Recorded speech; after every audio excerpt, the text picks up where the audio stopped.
Welcome to the Black Queens on Stage podcast, presented by Black Literature and Art Queens Network, where we bring our queens to the stage.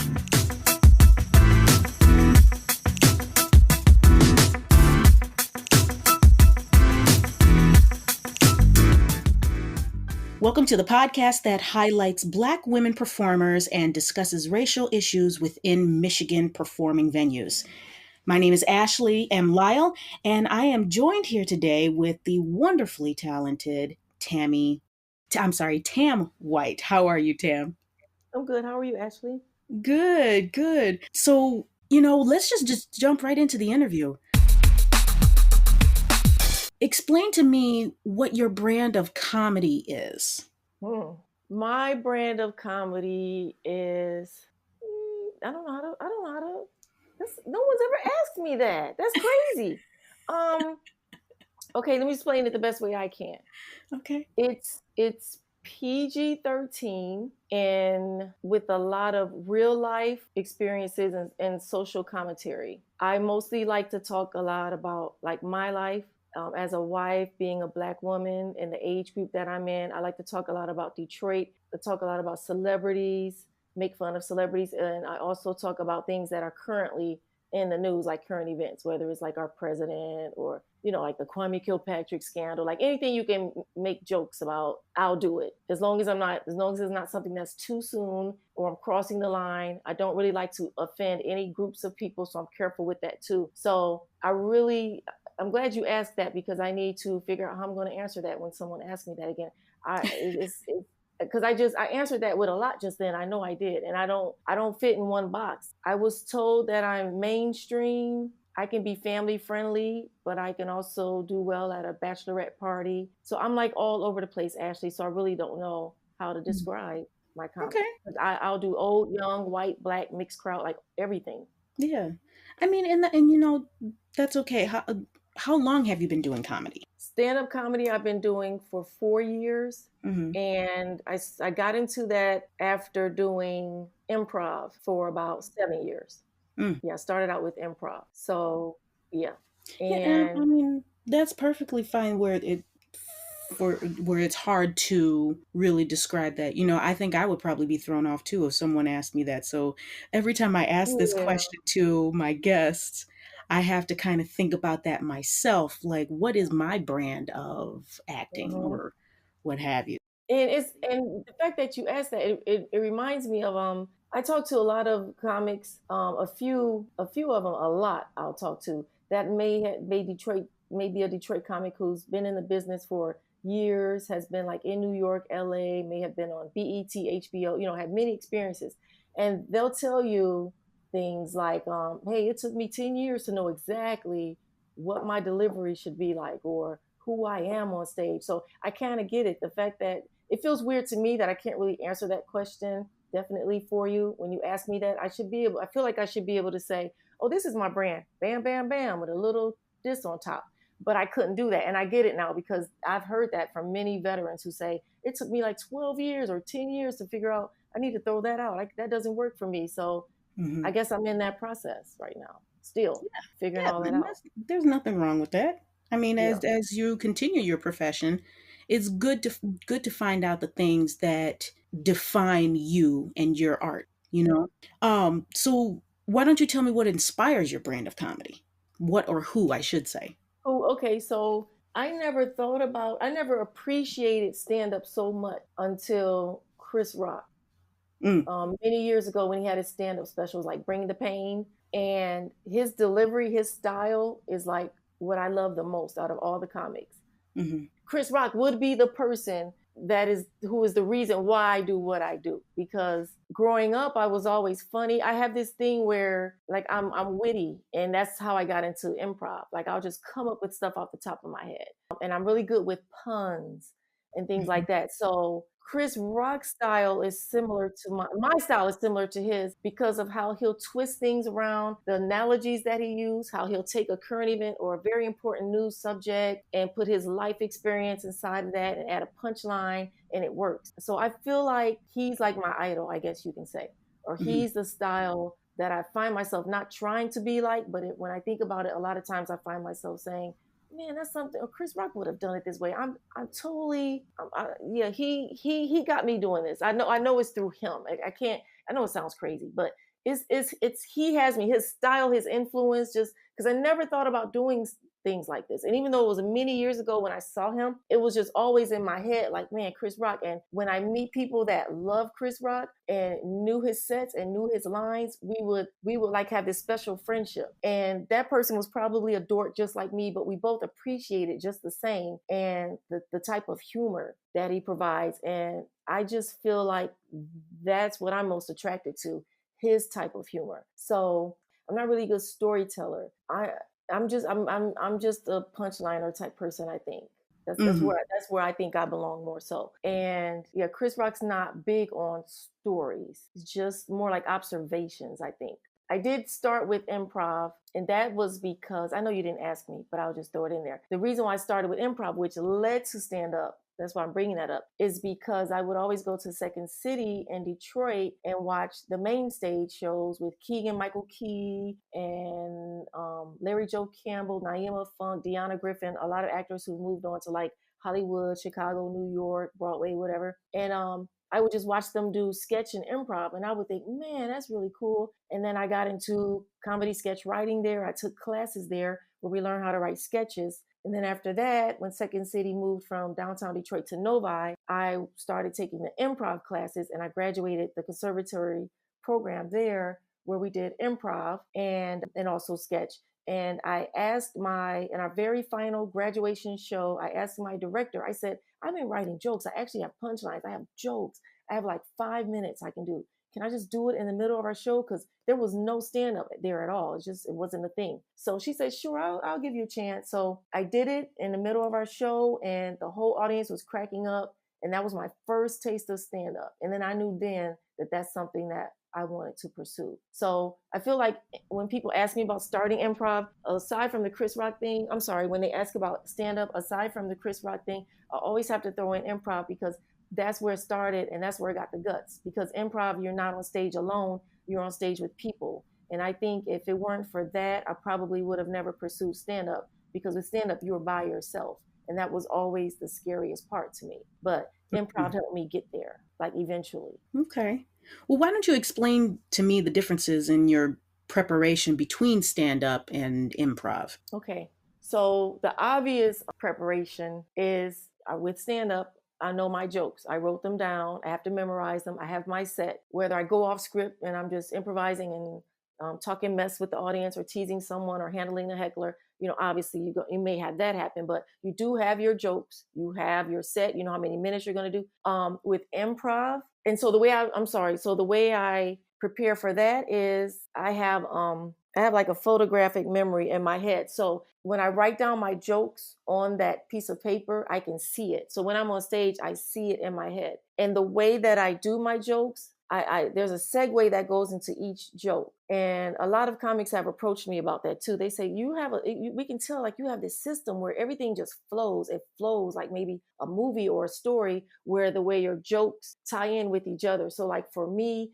I'm not all over the place. For me, I may do a whole set of jokes talking about Detroit. Then I'll talk a whole set of jokes about growing up as the only child. Then it'll tie into, me being married. And so like I'll never forget where I am in my set because everything ties in with the next. That's just how I do. That's what works for me. So the photographic memory and having every joke tie in somehow with the joke I just did, that's what helps me get through my stand up. With improv, the only thing I can do to prepare for that is just prayer, basically. I play some of my favorite songs before going on stage, which is usually A Tribe Called Quest. With improv, you never know what is going to happen because everything you do with your group is based on suggestions given by the audience.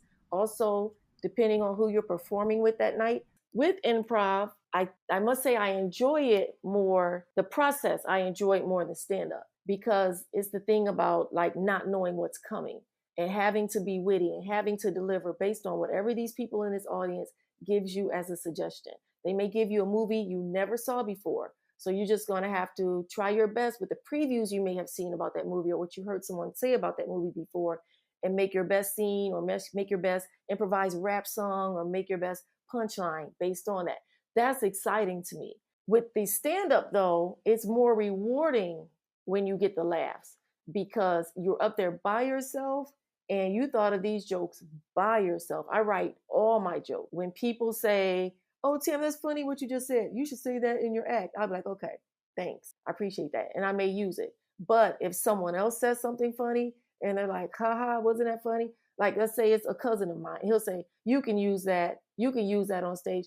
I don't because I want to always I want to be that I want to be able to say I write my own stuff. I never want people to come out and say I gave her that or those really are my jokes. I thought of that. I never want to run into that. So I just if it comes out of my head, I use it. So it's so rewarding because you were there at Independent Comedy Club. You saw me and T Bar. So Yeah. the times that the people did laugh, like for me, I don't know if the glow showed on my face, but I'm like, yes, like this is my brain work. And this room full of people laughed in that moment at the moment where they're supposed to, because as far as I'm concerned, that's where the punchline is. So I'm doing something right and I love this. So that's the most rewarding thing to me. So they both are fun. The preparation is different. The rewards are different. I do love them both the most, but I love them both in different sections for different reasons, you know. So like I said, one is rewarding more, but over here, the actual process of performing it is more fun. So I just love them both, and I don't think I'll let either one go. So why don't you tell me what's the most memorable moment in your career so far? Well, it will probably be when I was at the Breakout Comedy Festival in Chicago 2 summers ago. And you know, the comedian Godfrey, Okay. he was like the headliner and host and everything there. So anyway, it was one of the shows they had because they had like 8 o'clock show, then a midnight show. One was like the dirty show. I performed. He was like sitting in the back. And you know, a lot of comics, when people are like well known and they're in the audience, they're like, oh my God, they're watching. So like that's my experience. He was sitting in the back. And then I remember after the show, he came up to me. He was like, "You're funny. You're really funny." And then like I remember when the director of the festival was getting his driver, waiting for his driver so he can get him out of there. The young lady that Godfrey was with, she was like, "Oh my God, you were so funny. What's your name? I'll follow you on Instagram." So it's like the fact that because there were a lot of comics in these festivals. And so sometimes, you know, you're forgotten. Someone may see you the next day, even though they just saw you perform the night before. They'll see you the next day, and they'll walk right past you because they don't even remember that they saw you. But I just felt like he's a guy that's performed with so many of the greats, and he's been around, and he's hilarious. Like he had everyone's guts hurting when he was performing. The fact that he told me that, and I think that was for the first time I felt validated. I felt like, oh, okay, I am funny. Like no matter how many times my husband has sat in the front row and go, "Babe, you were good. I enjoyed you," or my mom, or someone on Facebook. For some reason, it was him saying that. It was him because I felt like he has to know funny. Like he has to know funny. Out of everyone who's told me I was funny, he knows funny. So it's kind of like if Sinbad ever came up to me or Chris Rock ever said you're funny, like it would blow my mind. So that was like, Because then that's like that peak, like I have made it kind of moment. yes, yep, I have made it. Like, I have made it. Yeah, that. Like, I felt like because he said it, I must have something. So that gave me like so much confidence. It gave me like a boost. And so I've still been like riding this wave and I still, you know, getting better every day. A lot of us, we got a lot of work to do. Even the best of the best have a lot of work to do. I went to that Dave Chappelle show in Detroit where we never got our money back because he was very wasted. I know you heard about that show. So it was like 2 hours of just going back and forth with hecklers. He never told any of his jokes. So we all have lessons we're still learning, even when we're at the top, like he is. He learned a lesson that day. So I feel like I'm always have room to grow. And as I go along that wave, I need a boost, I need a push. And it was just that was that little shiny spot when he told me that. That's really good. So why don't you walk me through the process of how you write your stand up? How I write my stand up. Okay, this is very easy to answer. My jokes, this I know it's going to sound weird. My jokes just come to me. So I can be washing dishes, I can be driving the car, I can be in the shower, I can be making up my bed, and something will just come to me. And it's like, Tam, you got to go write it down, or I'll put it in my phone. I am not one of those millions of writers who can say, okay, it's Saturday, 2 o'clock, it's writing time. You cannot sit me down with a pen, nothing will come out. I can't do it that way. All of my jokes come to me. Like So sporadically. yes, yep, just sporadically. So I can be watching CNN, it could be something about Trump, it could be something about Condoleezza Rice, just anything. And I'll see something, and whether it's in the story or just looking at that person, something will be like, oh, that's funny. That's funny. I could do something with that. And then I'll go write it down. But I could never like meet with another writer or comedian and say, hey, let's have a writing session. We're going to sit down and we're going to write. Like, I'm just not going to come up with stuff. The only thing I could do with that is maybe have some jokes that I've been working on and I'm not ready to present them yet because I feel like they need more work. And then so I got them on the back burner. And then I may sit with someone and say, hey, have you ever had this problem? This is what I'm working with. And they'll go, oh, well, this is, something like that, where they'll go, this is how I usually knock it out if I have an incomplete joke like that. But as far as just like, let me sit down and let me, Ashley just told me to write some jokes about going to Easter Market. That's going to be pretty hard because any jokes I have about Easter Market most likely will be when I went to Easter Market and the stuff just happened to me, or I made an observation and then I'm going to go home, write it down because I may forget. But as far as just sitting down and coming up with jokes, that's hard for me. The only way I could come up with jokes is through improv, which is off the top of my head, which I realize everyone's dying laughing. That could work on stage. Let me write that down. So that's how those jokes are born. It's never with me just sitting down writing. I can't be forced. And I hate that because I think that if I could be forced, I would have a whole lot more jokes than I do. I envy people who can sit down and go, okay, it's time to write. Have you tried working in that way? What made you know that that wasn't the proper process for you? Yeah, I tried. It wasn't organic. Yeah, I definitely tried. And I'm like, I would write stuff and I'm like, this isn't funny. It's like you're trying too hard. And I'll keep trying again. I'll always try. It may hit me one day where I have a good day and I have a good 30 minutes where I just, knocked out maybe 30 great jokes just out of the clear blue sky. But that hasn't happened for me yet. It's always something where it's like it hits me and then it's like, oh my God, let me write this down. Where do you think that you find most of your material for your jokes? Like do you find it mostly in the news or in life? Mostly in life. I would say half and half, only because I watch a lot of news. So if I didn't really watch news, I would definitely it would only be just stuff that happens in life, like making observations. So like that's just how I think. I make the observations and then stuff will come up like ideas. And it's like, okay, well write that down, Tam. And it may be something I have to revisit in another month or two where I can actually complete that joke. But I don't want to lose that idea. Sometimes the actual punchline and the whole joke is sitting there right in front of my face. And then I'll tell it and then it works with the crowd. I'm like, there goes my joke. I got that. It's good. So, but there's no way I can just sit and go, okay, it's time to start writing stuff. Do you find yourself overthinking a lot when it comes to preparing your stand up? Yep. Oh yeah, I'm one of those people overthink with everything. You see, we talked earlier about bagging groceries and at Kroger in this pandemic. Yeah, I overthink everything. And I've talked to comics where they'll tell me, you're thinking too much. Like it's you got it. It's right there. You're actually gonna ruin it if you try to do anything more to it and overthink it. So yeah, that's the best part about this business is making friends with people who have your best interest in heart and they're looking out for you and they actually have the best advice because they've been through it all, or they're at a place you are where you both start at the same time. They may have the same obstacles. And so you're both holding each other's hand through the process. That helps Mm-hmm. too. So I take everyone's advice because, I mean, why not?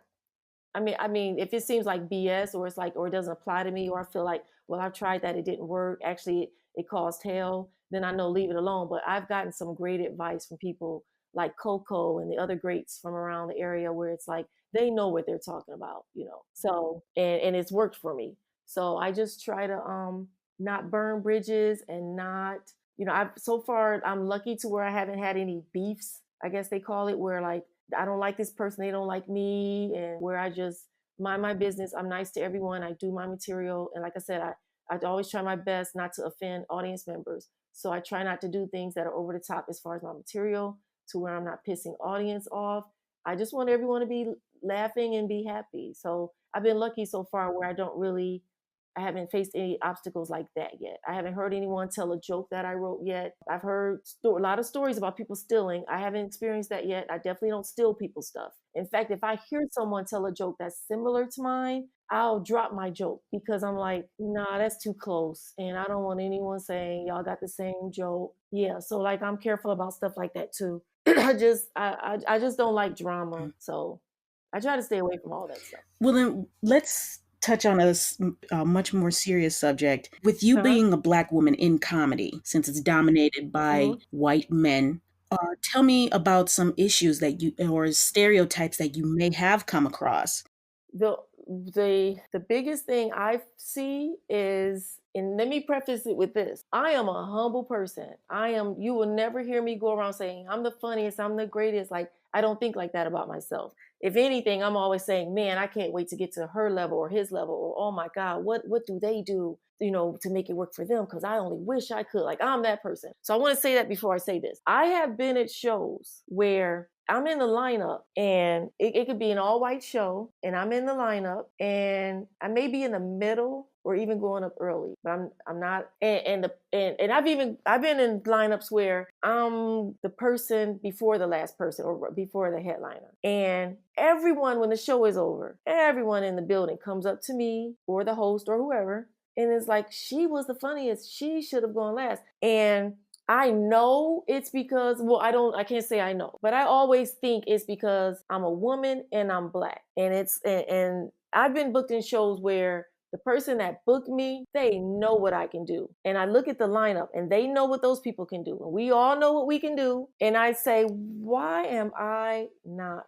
last? And so if this person does this, I'll either say something to that person, or I just won't work for them again. I'll go, I know what they're about, and I'm not doing any more of their shows. And then it'll be to the point where like audience members will come up where the host and other people can hear, and they'll say, oh my God, like, you should have stayed on stage, or why weren't you last? And it would be like where you're getting all the laughs, and then the person goes up after you and it's just dead. And people are leaving, or people are just in their phones. And I feel like in my heart, it is because they're looking at me like, this Black woman, she's not going to kill it like that.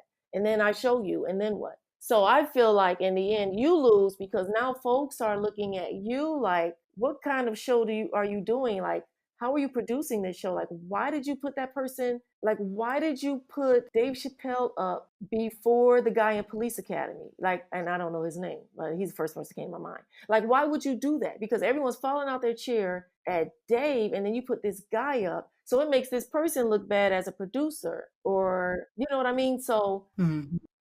that's just, and that's the problem too, because it could be a situation where that person has been doing comedy for 30 years and I've only been doing it 4, and that's why they're the headliner, even though everyone knows what they can do and what I can do. That could be it, Ashley. But because I'm Black Mhm. and because of the America we live in, I'm always going to think, I know it's because I'm a woman and I'm Black, or one or the other, but I just brought it. I killed it. I brought the house down. What's going on? So I just think there are people out there who still can't see past that. So when you say that you feel as though because you're a woman, because you're Black, that Hmm. that the theaters or the venue places are not seeing the worth behind your technique and your comedic presence, correct?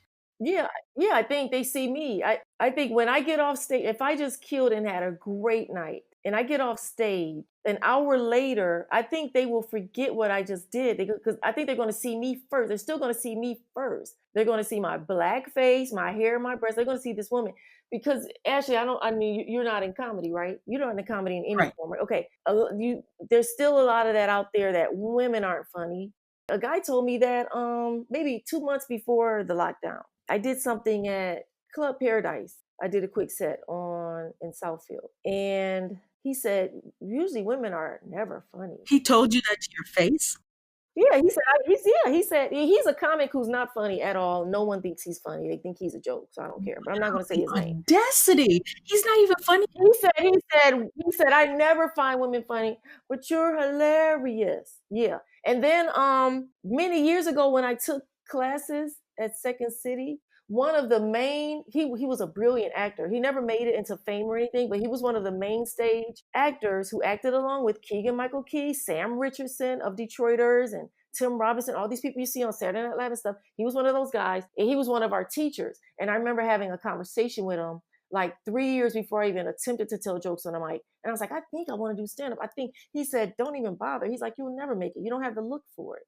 Was he saying that like out of endearment, or was he like was he telling you this just to give you the straight facts, or was that his own personal opinion? He was telling me, as a man who's been in the business, knows what it's like, looking at me and telling me like, because I care about you, don't waste your time. Just don't. And he also said like, and I'm gonna preface it with this. I am humble. Actually, I don't think I'm fine and sexy. I just think I'm an okay looking woman. I just do.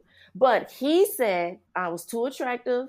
He said, look at you. He's like, look at Rosie O'Donnell, and they'll make it, but you. So he said that too. So he was just giving me all these reasons why I just can't. And it makes me think of, which by the way, I love Rosie O'Donnell and I think she's pretty. I don't care what anybody can say. But it makes me think of newscasters, these women who catch hell on the sidelines because men look at them, especially if they're beautiful, right? These ones that look like models. I'm trying to think of that one lady's name. Her name is Sage, I think something. But anyway, she's a sportscaster. She knows everything about sports. But guys look at this woman and is like, you should be on Sports Illustrated cover. What are you doing? You don't know nothing Hmm. but what a fumble is. How could you know about an interception? How could you? These men, that's how they look at us. So they're like, how could you be witty? How could you be funny? How could you know about the playoffs? Like that's get off our turf. That's for us. So many people still don't think women are funny. So I'm fighting against that too.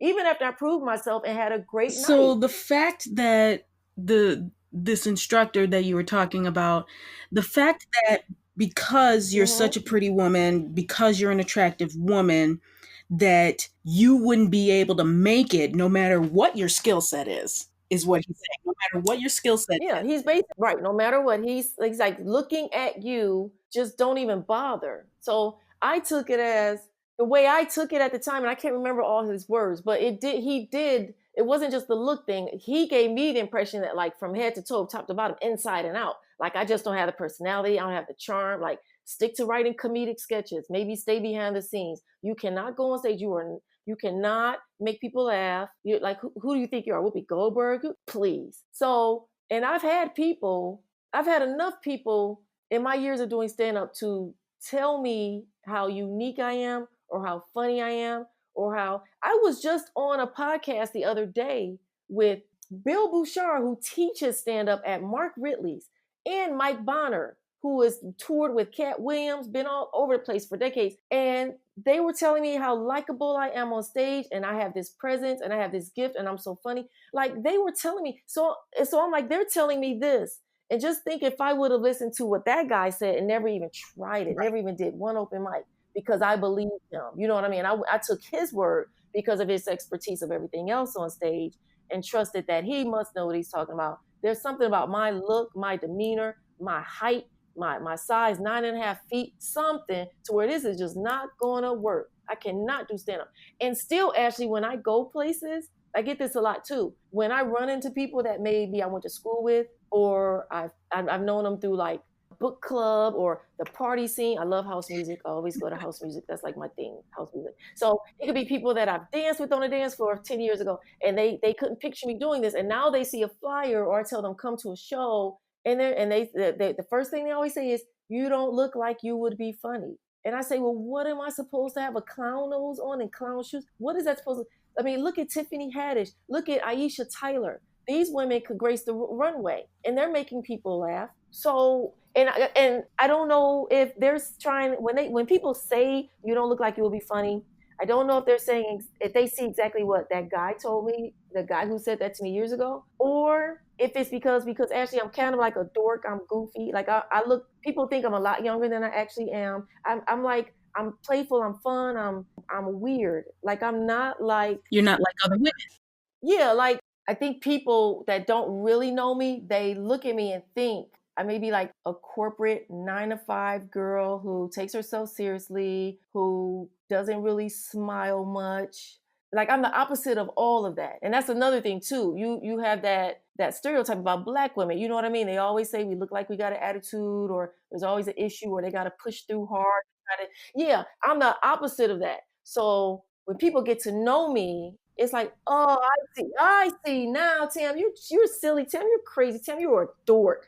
But the people who just see me on the surface, and you may be the person that's always helped me at Bed Bath and Beyond when I went to check out. And then you find out later when I hand you a flyer, what? You do copy? You? Because they just knew me from swiping my card. That's all they got. They knew me from all the times I came in the store and swiped my card. I didn't tell them a joke, but they just looked at me and they put me all together. That lipstick, and just whatever they're looking at, I don't know, but they put me together and they got me figured out.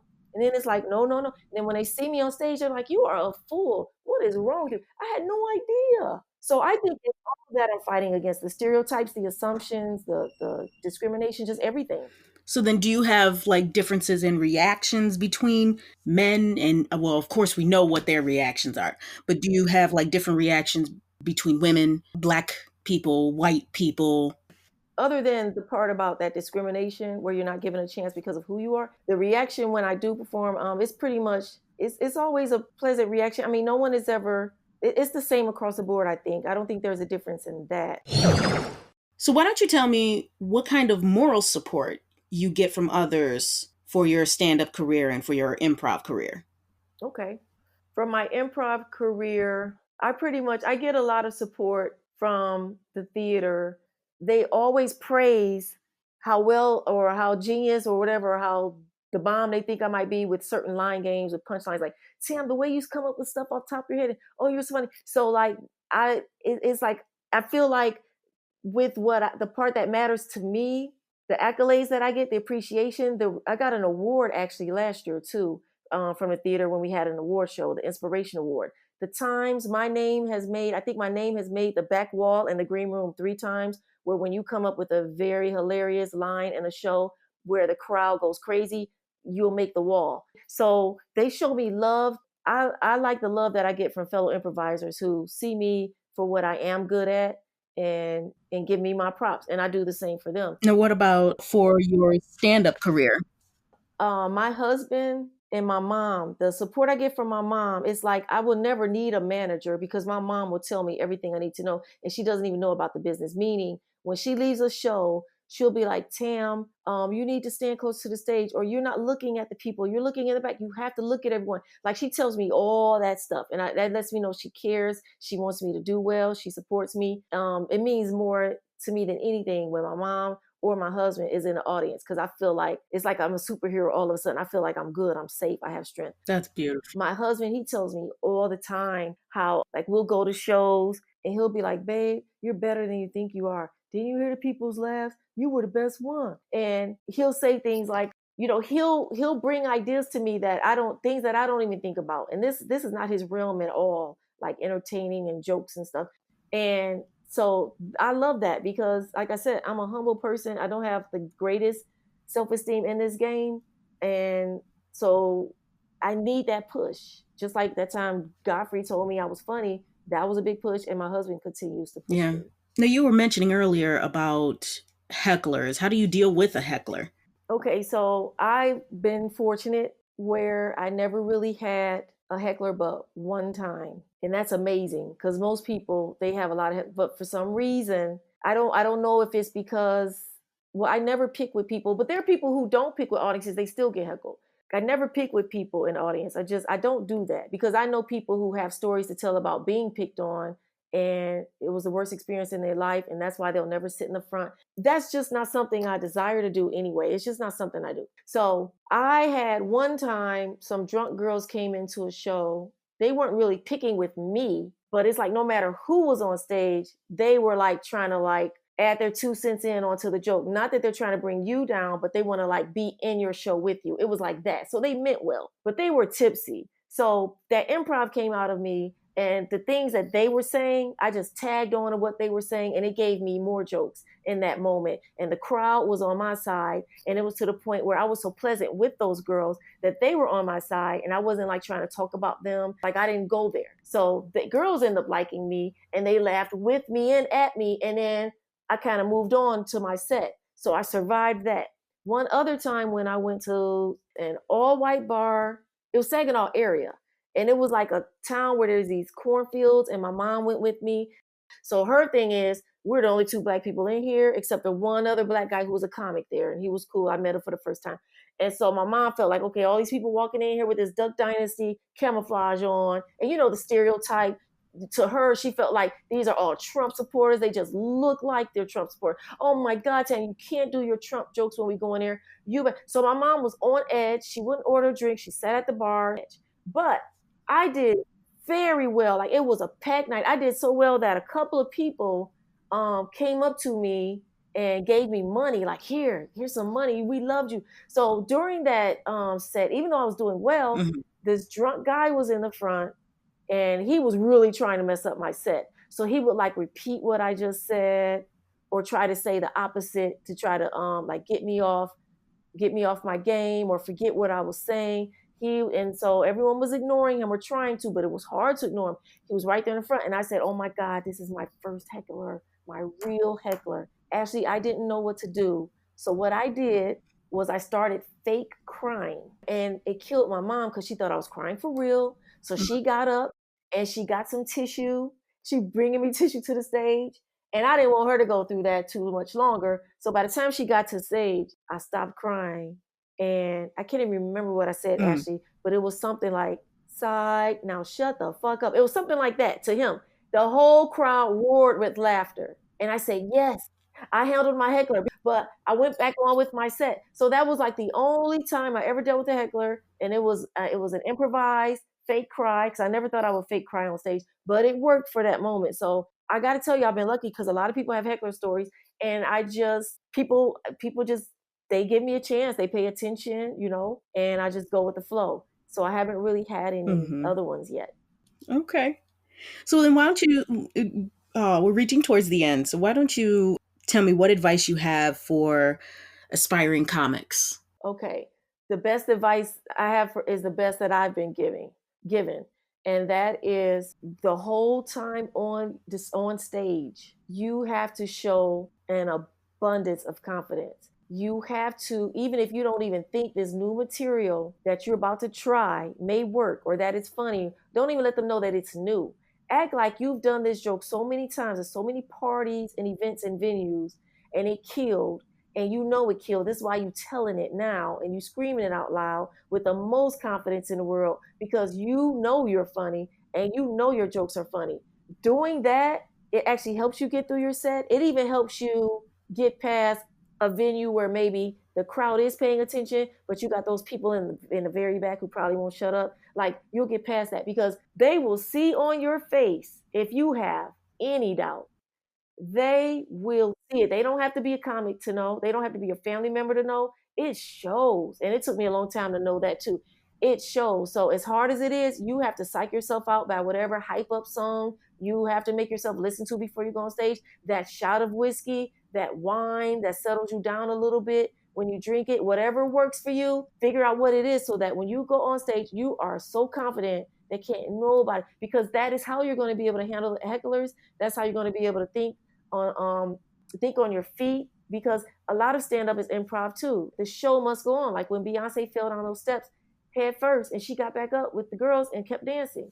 Like you have to keep going. So you that confidence, that's the key right there. Cause and I noticed that with some of the comics in the city that I think are like the best, the most clever, right, the most brilliant jokes.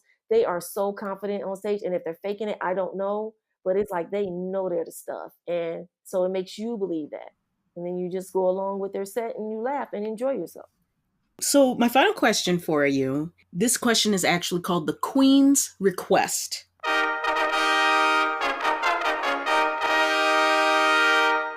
I would like for you to suggest one or two Black Michigan performers. It can be in any genre of art. It could be singing, comedy, dancing, burlesque, whatever. Tell me one or two of those performers that we should be keeping an eye out for. Okay. Dornetta Davis, blues. I first heard her sing when it's actually on Monroe Street in Greektown, across the street from Greektown. I think it was called the Music Menu Cafe or something like that. It was a bar years ago. I first heard her singing there. She sings blues. And if you really like blues, you would love her. She has a band. She's amazing. And she would perform at different venues, like all the different festivals, blues festivals, different restaurants. I've seen her perform at like Greek fish bones when they have their nighttime stages. She's on Facebook. I believe she's on Instagram. She's my family, my mom, my husband, we always enjoyed her. So she's very, and I think she was supposed to be doing something huge, but the pandemic has shut it down. Like it shut down a lot of stuff we were all supposed to be doing, which sucks. But her and one of my favorite comedians in the D is Shawnee D. Shawnee D, she is I can't she's someone that no one wants to follow. Like when you're in the lineup, and if anyone ever tells you you have to go after her, you're in trouble. She is like a firecracker. Like her energy, she can do clean, she can do dirty. She can. I saw her when I was at Lucky Strike recently. With Frank G would have a show every Thursday at Lucky Strike. And she came in one day, and she wasn't in the show at all, but he was like, "You want to go up?" Because I think he needed somebody to kill time while they counted votes for a comedy contest. And she went up and she did like, I want to say 20 to 30 minutes, no jokes planned, all off the top of her head. Started off talking about the hairstyle that she was wearing that moment that her hairstylist did earlier that day, how it went wrong, how it went right, what happened. People were just dying. And it's like, that's what I'm talking about, where you don't even get to the stuff that you wrote. You know what I mean? Because stuff is just flying out of your brain. And now you just thought of a whole new set on your toes in front of all these people. You ain't even have to do the jokes that you came to do. That's the stuff I'm talking about. That's where I want to be. That's where I strive to get to. And it's quite a few comics in Detroit who can do that. Before we end today's talk, is there anything that you would like to promote or drop your social media names or anything? Yes. So I know we're on lockdown now, and in the theater that I do perform at, which is Go Comedy Theater in Ferndale, on 9 Mile and Woodward. I usually do about 2 shows there a month with the main stage cast.